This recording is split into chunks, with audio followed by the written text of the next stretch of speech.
नमस्कार, स्वागत है आपका टीवी 20 भारत में। मैं हूं आपके साथ शालिनी। आइए बढ़ते हैं आज की बड़ी खबर की ओर। यूपीए के आर्थिक कुप्रबंधन से टूटती थी डील, अब आत्मविश्वास से भरा है भारत।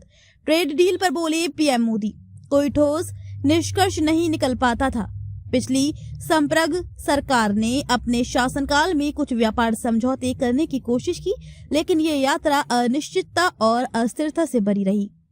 मुख्यतः उनके आर्थिक कुप्रबंधन के कारण भारत मजबूती के साथ अपना पक्ष नहीं रख सका। उन्होंने बातचीत को निष्कर्ष तक पहुंचाने के लिए अनुकूल माहौल नहीं बनाया। बातचीत शुरू होती और फिर ठप पड़ जाती थी और कोई ठोस निष्कर्ष नहीं निकल पाता था।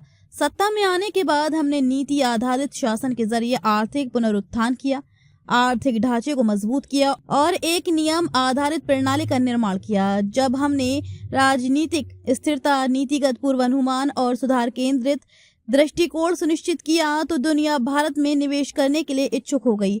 मोदी ने कहा कि उनकी सरकार की ओर से किए गए सुधारों से भारत के विनिर्माण और सेवा जैसे दोनों क्षेत्रों को मदद हासिल हुई तथा एमएसएमई के बीच उत्पादकता एवं प्रतिस्पर्धात्मकता को बढ़ावा मिला। आत्मविश्वास से भरपूर, प्रतिस्पर्धी और तेजी से बढ़ती अर्थव्यवस्था के रूप में भारत के उभार के कारण कई देशों को भारत के साथ व्यापार समझौतों पर आगे बढ़ने में फायदा दिखा। उन्होंने कहा, अब हमारे 38 साझेदार देशों के साथ एफटीए हैं, जो भारत के व्यापारिक इतिहास में एक बहुत बड़ा मील का पत्थर है। इन व्यापार समझौतों की एक खास बात यह है कि ये कई महाद्वीपों में फैले हुए हैं और इनमें अलग अलग आर्थिक ताकत वाले देश शामिल हैं। हमारे देश में एक नया आत्मविश्वास है। अलग अलग तरह की चुनौतियों के इस समय में भी हमारा राष्ट्रीय चरित्र सामने आया है और हम मुश्किल वैश्विक हालात में भी व्रत की चमकती हुई किरण हैं।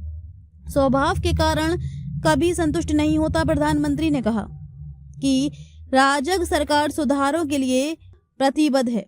खबरों में अब तक के लिए बस इतना ही। फिर होगी आपसे मुलाकात, तब तक के लिए नमस्कार और देखते रहिए टीवी 20 भारत।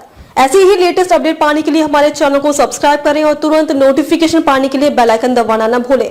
यदि आप हमें फेसबुक या इंस्टा के माध्यम से देख रहे हैं तो हमारे पेज को फॉलो जरूर करें।